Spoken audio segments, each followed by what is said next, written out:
Okay, so I was recently actually approached by a private equity firm. I met the founder of this firm at a business conference through one of my other clients that he was hosting. They had done about $100 million in transactions. They had done a bunch of really successful roll-ups overseas, and now we're kind of moving their offices to the United States.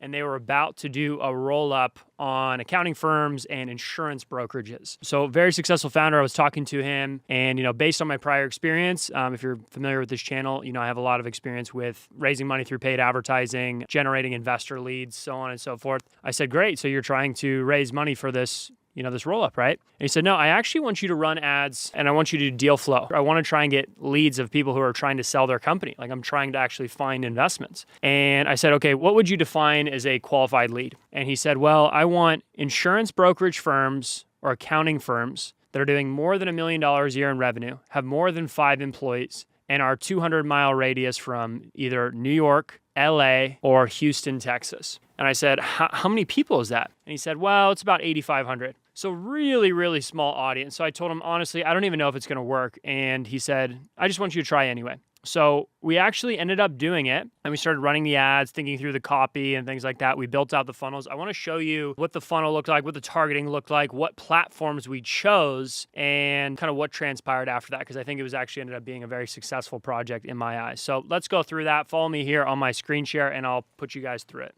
So the first platform that we chose to advertise on was specifically LinkedIn ads. Now, if you're somebody who's just accustomed to running Facebook ads, a big thing that I try and do with my clients, particularly if they're kind of in the B2B space, is I try and move them onto LinkedIn. Okay, because if you think about the quality of a human being who is actively updating their professional resume, being mindful, being cognizant of the way that they represent themselves professionally, much, much higher quality of prospect, a lot more buying power a lot of times, but marginally higher lead costs and premiums that you're going to be paying. Okay, so that's a topic for another video, but I just want to quickly show you kind of how we thought through this LinkedIn advertising campaign specifically for this private equity firm, and specifically what kind of things you have available to you as far as targeting that you don't have access to on Facebook. So first thing is the locations, very self-explanatory. We already talked about those parameters. The second thing is we just chose very specifically, we chose job titles that made sense for us.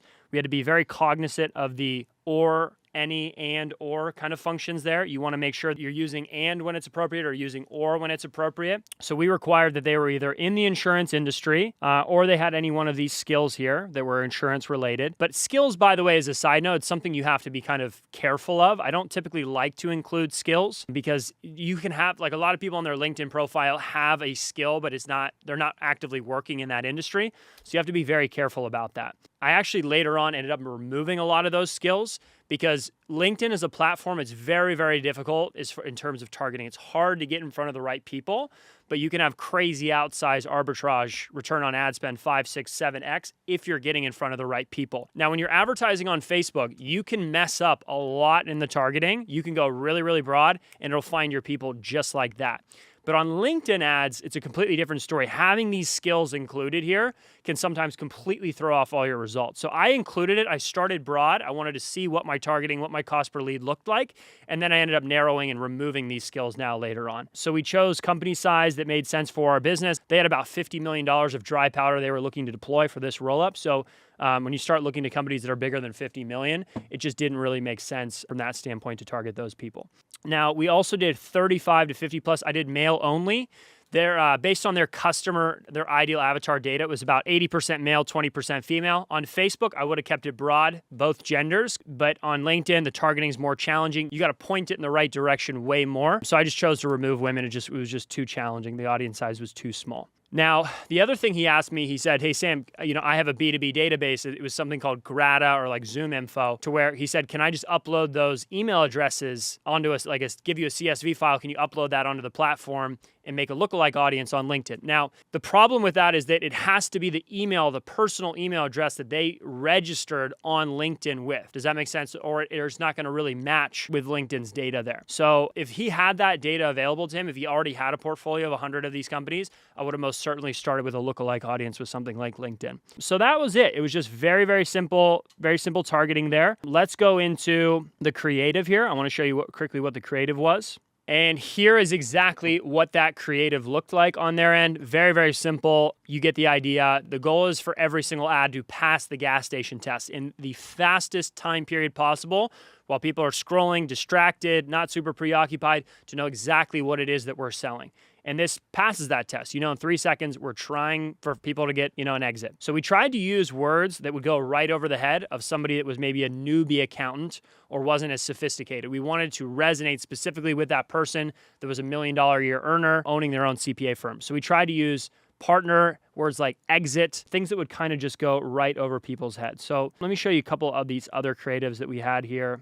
Seamlessly transition. That's another verbiage people will use, is transitioning. I come from the RIA world, the investment advisor world. A lot of people talk about transitioning their firm onto a successor. So that was another angle that we tested. So we have partner, we had transition, and then we also had exit your insurance brokerage, okay? Now, which advertisement ended up being most successful? It was actually this one right here. This one ended up getting us the most qualified leads. Now, as far as the body copy goes, pretty straightforward. One of my biggest mentors is a guy named Raymond Johnson. I'll flash to his screen here. He runs an 8-figure a year agency, Right Hook Digital, and he reviews all my copy for all my clients, and he's constantly just telling me, Sam, focus on being clear, not clever. Like specifically with lead generation, you can usually get to $100, $200, $300, $600, $700 a day, just being clear over clever. So, we just made it as clear as possible. Dylan Partners seeks to acquire an insurance brokerage with annual revenue exceeding $1 million. Join us for a smooth transition and maximize your firm's value. So super, super straightforward kind of copy there. And this worked for us pretty well. We ran these same creatives on LinkedIn as we did for Facebook. On Facebook advertisements, we actually just went broad. And here's the amazing thing. If you're ever kind of doubting how sophisticated Facebook's targeting is, within 24 hours, Facebook had found our ideal avatar. And we started getting owners of the exact firm that we were looking for, size, everything like that. Our copy was clear exactly who this was for, what our requirements were on our lead form. Facebook required zero instruction as far as the targeting. It started finding that ideal avatar very, very quickly. Now with LinkedIn, we paid a much higher premium, about 5 to 6x, but the firms were on average 3 to 5 times bigger. So we chose to just keep Facebook running and turned off LinkedIn, but that's just an overall theme that you're always going to see on LinkedIn is you're going to pay marginally higher for a lead. You're going to have to do a lot more work on the media buying side of things. You're going to have to do a lot more work on the targeting side of things, but sometimes it can be 10 times the value of that prospective lead. So another one of my mentors is a guy named Chris Walker here. Chris built a 8-figure a year agency, and he was selling specifically to software companies, and he was getting $10,000, $20,000, $30,000 a month retainers because he just dominated LinkedIn organic, because the people that are frequenting this platform have so much purchasing power. It's insane, right? So that's kind of the power of LinkedIn ads there. You're always going to pay a premium. You're going to do more work on the targeting, but sometimes, even though you're paying 30% more for that lead, that customer might be worth 10, 20, 30x more for you. So it completely depends on the business, but just very interesting case study there. Okay, one more thing I want to talk about is the scale of this particular client. Okay, now because this audience size was only 10,000 people, I don't want to spend a lot of money, okay? You have to be very cognizant when you're a media buyer. If you start spending more money, if you start scaling your ad by 20, 30, 40%, a lot of times your lead costs will go up 20, 30%. So I would rather just start very, very small, be very, very cognizant that I'm not advancing in spend unless I see that lead cost is staying stable, okay? Unless I see that my frequency is very, very low, and that's indicative to me that my ad has more upward scale potential. So I knew that because we were dealing with such a small niche audience here of people that owned more than $1 million a year brokerage firm, I just wanted to be very, very conservative with my spend. 50, 30 bucks a day, totally fine for something like this. And I told the business owner, expect to only, pay $300, $400, $500, $600 a meeting, and for me to only be able to generate 5 to 10 meetings a month with you. And he said, I'm totally cool with that. So that's exactly what happened. I didn't even know if it was going to work at all. It was just such narrow targeting, particularly the geographic constraints that he was giving me. I was begging him the whole time we were doing this project. I said, dude, can we please expand to the entire United States? Because I have so many more eyeballs. And if you're not familiar with digital marketing, you know that whenever we restrict the audience size, we're always going to pay a premium for our lead costs. And a lot of my clients have boots on the ground, things that they have to do in person. And operationally, it's just not possible for them to service these wide kind of geographic areas. So it's a huge pain in the ass for me as a marketer. It makes my job 10 times easier, or harder rather. My creatives fatigue, much faster. I have to refresh the creatives a lot faster. I just can't spend as much. I have to check it a lot more. So it's huge pain in the ass. But for him, he just told me, he said, Sam, I can't do it. I can't manage these assets just anywhere. So they have to be within 200 miles radius of Southern California, Houston, Texas, or New York City. So I told him, totally fine, but I'm not going to be able to spend a ton of money on this. I did have to charge him a little bit more because the creatives were refreshing, needed to be refreshed on a much greater cadence. But for him, it was so worth it to pay $200-$300 for a qualified lead when he was talking about an acquisition that could potentially make him millions of dollars down the road, especially when you take into account the big arbitrage that he was making on the multiple that he was making to acquire that CPA firm versus what he was hoping to sell to a larger private equity company 3 to 5 years later. So it was hugely successful for him. It was one of the easiest accounts that I've dealt with all year because the prospective value of a customer is also so high to him. He was thinking on such a very long-term time horizon. A lot of agency clients that I commonly work with, they want returns like yesterday. They need to sell something and they need to make it work in 30, 60, 90 days or they're going to fire their agency provider. So it was very nice to work with somebody in the private equity space that had already been very, very successful, was thinking on a very long-term time horizon, had a massive value of a prospective customer. And then also the last thing I'll say, it was very fun working with somebody who is on the buy side as opposed to the sell side, okay? Because the hardest thing whenever you're marketing online is not lead generation necessarily, it's lead conversion, right? You're selling something to a stranger. If you don't have a good brand, if you don't have a good reputation, if you don't have a lot of content for that person to consume prior to getting on a sales call with you, sales can be very, very difficult for somebody, especially if they're accustomed to selling to referrals, warm traffic, things of that nature. Because this was a private equity firm and they were on the buy side of things, it had completely changed the nature of my work. I mean, leads were showing up to their appointments excited because they were, expecting a liquidity event. I mean, how much better of an offer is it to, you're going to pay me $10,000 for some coaching, which I'm, is kind of the niches that I'm typically working in, versus I'm thinking about paying you $1 million to buy your fucking company so you can get rid of something and also remove you of all the headaches of running a business that you might not be super interested in. Because most of the people that he was selling to, candidly, were kind of apathetic. They were sick of running it and they just didn't really want to deal with it at this point. So very, very interesting case study for me. I am very much trying to think about how I can work with more people in the private equity space because I think running ads for deal flow, it's just a very kind of untapped market. Alex Hormozi recently said,